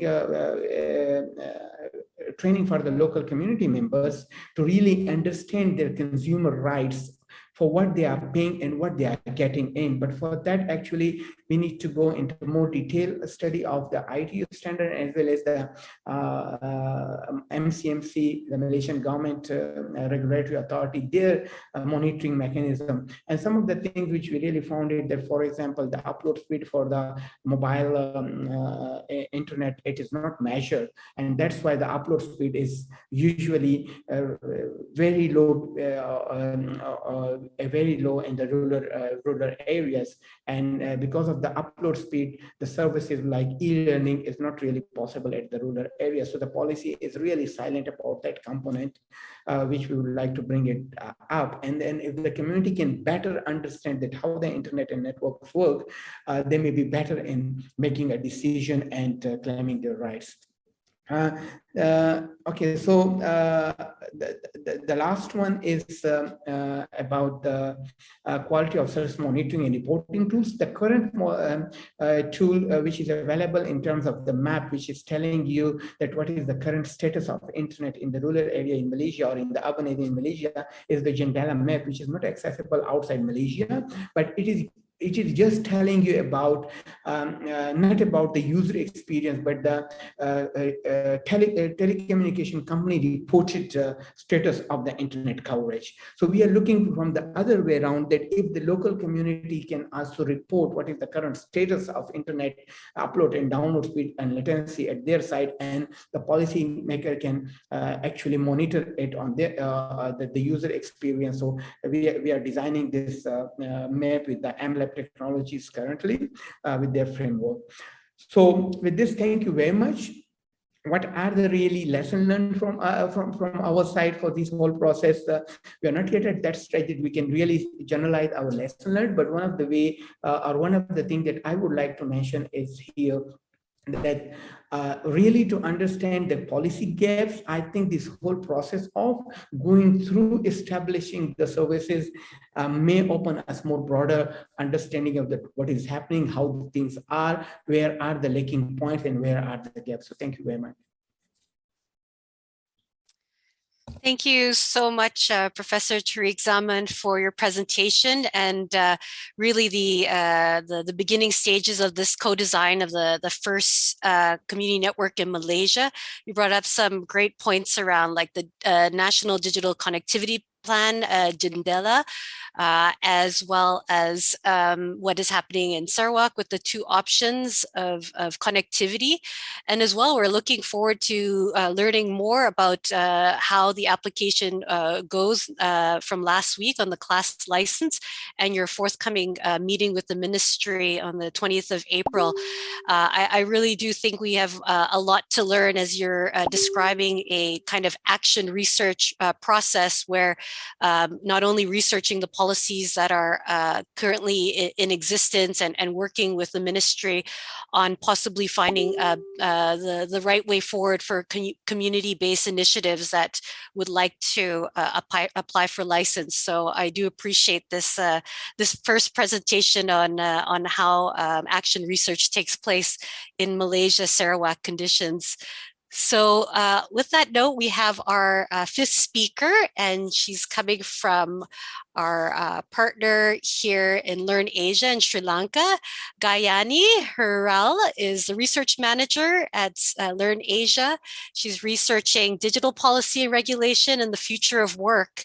She has also been an external consultant at EY, where she's conducting World Bank digital economy assessments for Sri Lanka and the Maldives. So I will pass it on to Gayani for our last presentation, and then we have our open forum and closing remarks. Wonderful. Thank you, Kathleen. Are you able to see my screen? I am.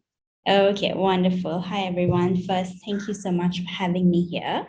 I've really enjoyed the presentation so far. And what I'm going to do quite quickly is going to take a step back from the very insightful country-specific perspectives that many of our other speakers have given, and instead give you a very overarching 10,000-foot view of the policy and regulatory landscape around community networks in South and Southeast Asia. And what I'm going to do is to draw upon findings that we've really come across in a study that we're doing along with APC. So with Carlos, Kathleen, Sarbani, and the wider team, drawing on both desk research as well as interviews we've done with various type of entities across the region. So we're talking about government officials like regulators, people who worked at big telcos, community networks, as well as international organizations who give both technical and financial assistance. So what we're trying to do is really capture a variety of views and really looking at this space from a regional perspective. Before I start, very quickly, I'll give you some context on where I'm coming from. I'm from an organization called Learn Asia. We're a think tank. We work in infrastructure policy broadly, including energy, water, and telecommunications, but digital policy is really where a lot of our focus has been in the past few years. We're based in Colombo, Sri Lanka, but we work across the Asia Pacific, particularly in South and Southeast Asia. Our work centers around doing research and then taking it to policy. So you'll see some of these elements in my presentation today. Right, sorry. All right. So in this slide, I'm going to focus on some of these elements in which are very present in our space, which many of you are likely very familiar with, but I'm going to lay out the landscape very quickly, just to give a sense of where we're coming from. So through our research, we found that there are multiple elements that are required to keep community networks going. And some of these are very fundamental, like not directly policy related, but crucial to keep things going. So this includes having governments being aware of community networks, there being unconnected communities with an appetite for use, as well as dynamic community structures and leadership as a base for getting community networks going. But there are also lots of policy elements to consider. So some of these are simply telecom related matters, licensing, spectrum, access to backhaul technology, and so on. Many of the speakers before have touched on these elements really wonderfully. So I'm not going to talk further about this. What I'd like to spend a little time talking about are the non-policy, like non-telecom policy, but yet policy elements, which plays into this community network landscape. landscape. So we can talk about a couple of things. I'll talk about two things. First is about, say, training, right? So how do we get the right people with the right skills to actually set up and run the networks?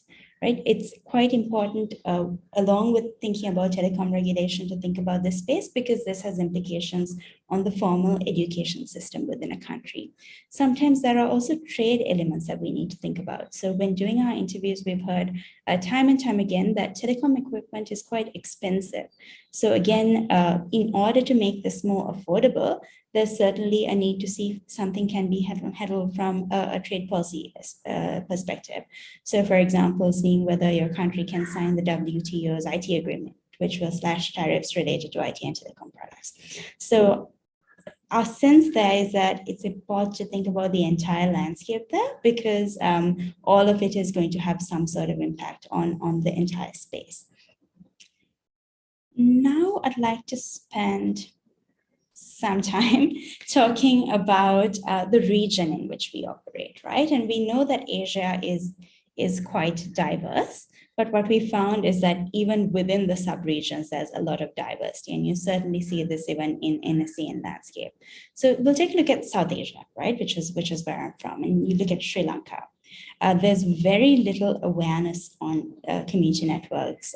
Even when we've gone and spoken to our regulators, they were largely unaware of this. There's little to no community networks present, perhaps outside very pilot projects that have happened a while ago. And the regulatory environment is largely unconducive, right? And it's unconducive not only because, you know, licensing spectrum regulations don't allow for community networks to operate, but also because the legal infrastructure is inclusive. So our Telecommunications Act was last amended in 1996, and we've told that unless this is amended, it's tough to get many of the other elements going. We know internally that they've been trying to amend the Act since 2008 with very, very little success. So things do move very slowly. But again, from a regional perspective, if you take Sri Lanka versus some of our neighbors in South Asia, such as India and Pakistan, you'll see they're a little bit more developed, right? And Isha spoke about the Indian context in length. And even then we found from ASEAN landscape, they seem to be further ahead, partly because there are community networks there in the first place, right? So DEF, GroundNuc, Airjaldi, and so on. And although there are fundamental issues like the lack of language and around science and policy documents and so on, which are very, very important, they do seem to be several steps ahead of countries like Sri Lanka, given that it's at least acknowledged in tri-consultations, right? So my point is that Asia itself is quite diverse and we have different starting points. We also noticed that really when looking at the landscape to set up community networks, that we do need to look at several other elements. And I'll talk about one right now, which is geography. So historically, one of the reasons why it's been difficult to set up, make a case for community networks in Sri Lanka outside things like our legal system, is that we have a higher population density nationwide. But in countries with a more geographically dispersed populations, like small island nations and countries with more terrestrial lands, it's been easier to make a case for community networks. And one of our research fellows who's worked in community networks in the Pacific Islands, for example, was talking about how community networks was so transformative as a means of getting access to healthcare and education, and really driving access to many other services there. But that being said, certainly with the COVID-19 pandemic, the need for the internet to become a means to get access to other types of services, certainly there could be a reframing to make a case for even other countries which were certainly have a higher population density, because there could be other small pockets of land that are still unconnected. So there is some reframing that could be done from that lens. But now, despite all these differences within Asia, we've noticed and certainly have been told during our in-depth interviews that there are some distinctly Asian characteristics that we do need to consider in policy engagement. And I'll tell you where I'm coming from. One of the big questions that we had around community networks is that Asia seemed to be kind of in a flux. So we had especially when compared to other regions, right? Latin America and Africa. If you look at the average internet use, you'll see in Latin America, internet use is much higher than Asia. And if you look at Africa, you'll see that the number of internet users, certainly per 100, is lower than Asia. But community networks seem less popular in Asia compared to the two of them. So our question was really why? And there were a couple of things that we picked up on, mainly on the supply side. And this isn't exhaustive, but things to possibly start thinking about. So the first is less flexible regulations. So you'll see that Latin America gives out a lot more social purpose licenses. Carlos spoke to you about a number of new spectrum, NVMO type examples as well, which gives an indication that their regimes are somewhat more conducive. But Asia seems to be behind in keeping up from that regulatory lens. And a lot of Africa has come online after Asia. So there's perhaps more technical assistance that they've got at a later stage, which makes their regulations and regimes a bit more pliable, so to speak. There's seemingly more bureaucracy in Asia, which I'm sure many of you have seen and experienced. We've heard that there's a higher risk aversion in Asia, so a tendency to be more content with current systems. We've learned that over time, there's a need to give out a lot more detailed reports and quantified evidence to convince Asian policymakers. Another sort of difference is the lack of syncing of political and technical advocacy in the two countries. There are other regions in which they seem to work together, but in Asia, they seem to work in silos, at least in some of the countries that we work in. The fifth worth mentioning is language diversity. So again, if you take the Latin American regions, there are primarily 2 languages spoken around the region. But in ours, there are many, many more, even within countries. So there's less information sharing and collaboration. Perhaps a side note is there's also, more foreign relations kind of frigidity, which also perhaps leads to less collaboration. But less collaboration is certainly seen in this part of the world. Now, we've spent some time musing and setting the stage on what it means to work in Asia. So very quickly, I'd like to talk about the way forward. And our sense is that it's very important to approach these stakeholders, particularly who are not conducive to CNs, but to do that, we need to really build a coalition, right?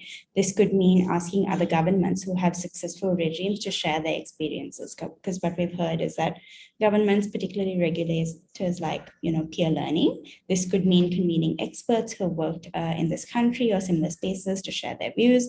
It could mean finding funding opportunities and actually showing that there are funding opportunities to the regulators, because even when we've started talking to regulators, the first thing that they ask us is, where do you get the money for this? So really pool resources and experiences to get going. When approaching governments, we've learned that it's really important to take an evidence-based approach. Again, this ties back to this risk aversion point that we spoke about earlier. So making sure that we have a lot of numbers, but certainly also bringing in human stories to show who and how it can benefit people. Use this to build awareness among stakeholders, and then make sure your policy and legal documents are conducive. Again, going back to the case of Sri Lanka or possibly India, and then working on the regulatory space. So we've kind of laid this out in a semi-systematic manner, but we understand that many of this is going to be iterative, but we do understand that sometimes you need to go through a certain set of steps to really get to your end goal. So that's what we've tried to put in here, of course, while managing, understanding policy sentiment and navigating all this red tape and bureaucracy. So I'll stop from here and, let the conversation go forward. I'm really excited to hear what's going to come out in the open forum, and happy to answer any questions you have. Thanks a lot. Thank you very much, Gayani, for this 10,000-foot view of policy and regulation for CNs in Asia. I mean, I think you really have brought us all together coming from all the different national studies and giving us a bit of a food for thought the particular nuances and context of Asia, and also proposing a way forward around coalition building, peer learning, and certainly using the evidence-based approach in proceeding forward in the Asia region if we want to create an enabling policy environment for community networks in the region. So I think at this point, I'd like to invite all of our speakers to come online with me to be part of the open forum. I see Gayani here. Let me see who else has been coming online. And also I know that we are running 15, we're reaching now the hour, and we're asking speakers and participants if it's possible to enable us 15 more minutes to allow for the open forum and closing remarks. I think it's been worthwhile. We had, been watching consistently around 42 participants who've been listening intently, and I really do hope that they now have some questions that they'd like to pose to the group who are available here. I do see some questions that were previously posed, and I don't know if those would like to be kind of the beginning stage, but let me go back. I do see a participant named Jude Esguerra asking about, coming from the Philippines, and speaking around that there in the Philippines have thousands of coastal communities, and has the argument been made by Indonesian authorities that the blue economy, okay, he was speaking about, fish stocks and fishing gear, well, and whether the blue economy has to be digital. Do you think the financing enabling of community Wi-Fi business models in coastal areas can piggyback on public programs for the blue economy? Now, this is interesting, this piggybacking, you're talking about blue economy, but we certainly know when we look at other sectors like education and health and local economy business, that these have been also ways of, let's say, piggybacking with community networks. Perhaps we can go a bit broader and speak to where we've seen this, and if enabling policy. I mean, we already talked about the Village Fund, where it's about village-based economy development to be developed using the policy. So let's open it up if there's those who'd like to speak of this piggybacking with CNs and certain sectors like blue economy. Perhaps Prof. Ida, you want to go first, and then others who'd like to come in. Okay, thank you very much for the question. Actually, one of our research area, some of the community develop community-based internet practice, and they try to create their own apps to monitor the fishery area. But this is a shrimp, actually, not offshore. This is onshore. I think that you are right that actually Indonesia will need internet for the community to monitor and to use in the fishery sector. However, at this moment, to my knowledge, that on that kind of technology owned by the government, and the community doesn't have access to that. Because my research conducted in the border of Indonesia and Singapore, for example, they had no internet access at all. So this is very difficult for Indonesian, not only for common people, for local government, village government as well. It is very difficult. They have no access to the internet. This is why most of the time they couldn't catch up with the new information.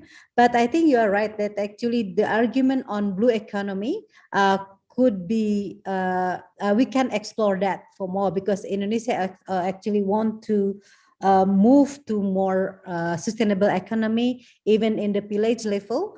The government also now introduced new instrument to measure the sustainable development goals at village level. but it is just started. But I think this is a very good question, and I think that I will try to integrate that question and how to look at the blue economy as the reason to strengthen the argument that community network is very important, because we have to open more access to the community in Indonesia, especially those who live in village and some remote region. Thank you. Thanks very much. Very good points around, the possibilities of monitoring, and one example of the shrimps monitoring that is taking place, but yet where is the citizen monitoring availability, and whether that is a possibility in some of the communities where we operate.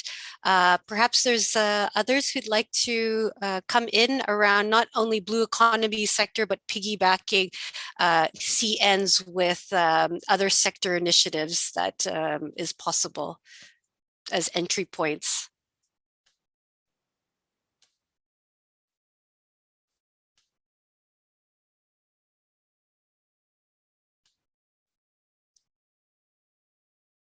Okay, if there's no more comment, I think that I missed some point on funding. Yes, at this moment we have some possibility to relocate village funding from the government to set up the internet for community. I think that in terms of building infrastructure is possible, but another thing is how to negotiate with private sector who has ISP monopoly. So this is another issue. So because most of the, at this moment, what we did in Ciptagelar is the most possible model, because this is like semi-illegal, but it is legal. So I think that this is why we have to start it very from the area that is not really becoming the interest of the business sector. So we have to find the area that actually far and not really profitable for the business. Then we can work on community network. So we couldn't compete with the big business. So we have to start from those who are marginalized. So this is why I'm thinking that right-based issue will be the best argument at this moment for Indonesia. So we couldn't, I mean that because the business model also work with the bureaucracy, so it is very difficult to compete with them. Thank you. Thanks very much. Good, again, some very good points around, coming back to the Ciptagelar example of, having a demonstration done where it's a lot more far away from where major, monopoly or where a lot of operators are operating, to first demonstrate the test of whether the CN will operate well in these conditions. And again, trying to make partnerships with ISPs and negotiating is a challenge, given the type of regulation that allows community networks to operate. So is there others that like to chip in regards to whether it be coming back to this question about sector or around negotiating with local service providers in order to CNs to operate in the community level?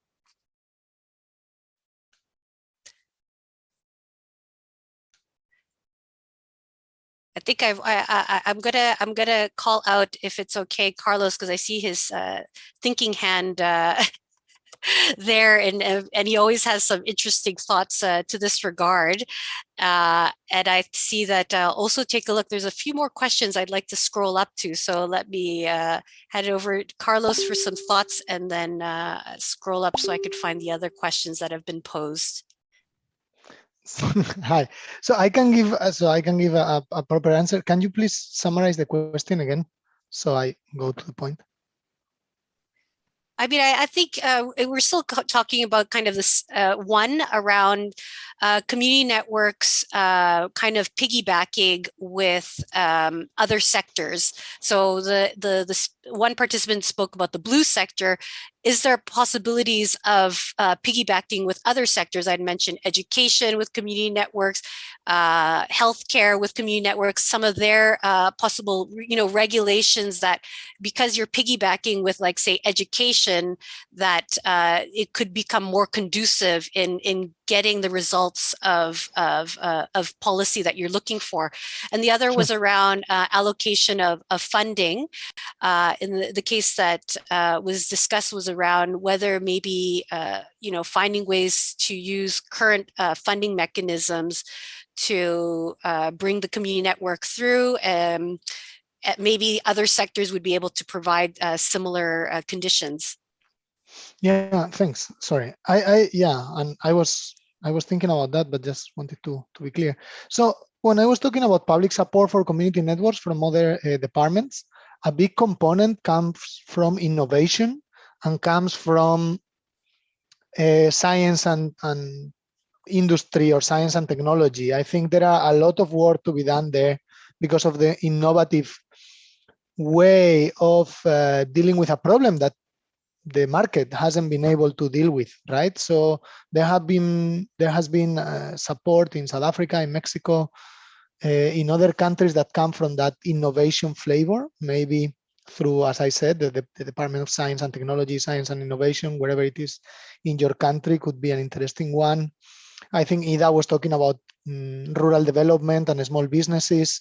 There are different policies and potential interesting synergies now that there is the digitalization of the small businesses, and how they are not, they are seen, and there are many small businesses in rural and remote areas that could receive that access and that need that access in order to be part of that digital transformation, but that they could also be part of providing that access and becoming part of that digital transformation from the other side, not only from the demand side, but from the supply side. I think there are also elements in relation to energy. I would say, I'm sure in many of the Asian countries, although I haven't been much in the region, energy is an issue, and community networks and any network require energy. And with the clean, with the climate change policies that probably are being implemented and providing alternative sources of energy into rural and remote areas, there could be a hand in hand. There are many small businesses that are specializing in the provision of solar systems, and with those solar systems, they could be, the network, like those solar, let's say, energy providers, they need some sort of a mindset, a financial training, a business thinking, that could be hand in hand with the networks themselves. And there are definitely funds to green whatever, the development of rural and remote areas. And finally, e-government. I think we've seen this from the very beginning. There are many more and more government services that they want to, be democratized, not only education, not only health, but access to, grants, access to applications, access to whatever paperwork that might be required, where it might be that there are also potential synergies to piggyback on. So all in all, at the end of the day, is within the digitalization and anything that can come with it. So yeah, anyway. That's really great points, Carlos. So those are excellent complementary models, sectors that, rural development, small businesses.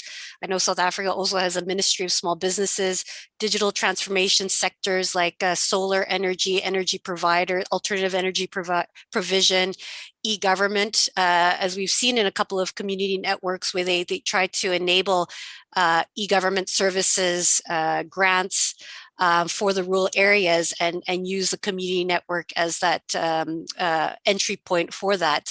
And Isha, you have your hand up. I did see you nodding on a few of the points that were being made. Go for it. I just wanted to add to what Carlos is saying and also what Ida was saying. I just wanted to mention it. And I think the important part is like piggybacking would help, or at least I speak from the Indian experience, is that there are certain sort of pet themes that are always ahead in the funding cycle also for the government, right? Carlos mentioned innovation, science and tech. And the other thing that really I feel in the past couple of years has become the central theme is rural livelihood, where you could provide opportunity, setting up small scale industries. Traditional handicraft industry in India per se is like, say, very rich. And I feel there is definitely a case to be made for having some synergies between these overlapping boundaries. Like I remember Sarbani saying that with the Grammark, they're trying to set up how that community becomes a sustainable sort of a model. And I think the tricky bit is that it's more like the chicken and egg situation, unless and until that we have that particular model in place that we could then take to the policymakers and say that, hey, we made this work here. And if you sort of give us the money, we could replicate or emulate successful models in some of these other areas. The other opportunity that we've sort of also identified in India is that the Ministry of Electronics has been trying to talk a lot about internet in local languages, right? And making internet for all. India is a very, very linguistically diverse country, and we do face a very, very valid language sort of a barrier. And to bridge that, if these, say, community networks, and there is a lot of local content out there on the internet, if so I feel we have these pockets of work that is happening, but the challenge has been that may have been too siloed till this point. You have a lot of siloed regulatory policy making back home in India. You have METI, you have telecom department, you have the small scale industry sitting in another chamber. So there is a need to sort of have a model that we could then go back and talk to them, because unfortunately or fortunately, even in the government's list of priorities, unless and until they see a scalable option, they're not going to sort of give you the money. And that's the sort of harsh truth that is there. No, thanks, Isha. And I think that is it. From what I'm hearing, it really comes down to the, meaningful purpose of the community network, and then thereby, developing that model that could be demonstrated to policymakers that this indeed is an option forward to provide, whether it's the specific, local language issue or the small business rural livelihood option.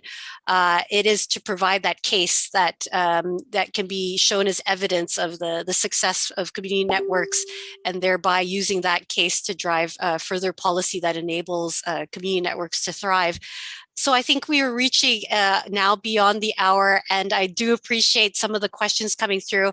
It seems that we might need to organize an even separate one specifically around the Philippines, around connectivity, telco. I do see messages from Philip Martinez and others from Department of Science Tech from Philippines to know more about organizations in the Philippines who are active in community networks. And I wonder if perhaps we can collect those names so that we can organize maybe a meeting or further discussion specifically around the Philippines to enable that discussion. Because at this point, I do want to hand it over to our dear partner in this this wonderful series in ISEA to I'm hoping she is there. Is Dr. Marie? There she is. I'm here, Kathleen. Yes, I've been a Wonderful. silent Dr. listener. Welcome. Thank But you. yeah, I'm really very happy about the turnout of this 3-session learning activity that we organized. I'm really pleased to partner with APC and to partner with your partners, of course, in these technological innovations for sustainable development. You bring in a lot of experience, I think, and expertise that we don't have. But I think the whole point about synergy that was being discussed on the question of piggybacking, that I think our main interest is really linking the addressing of sustainability issues of community networks with local economy building.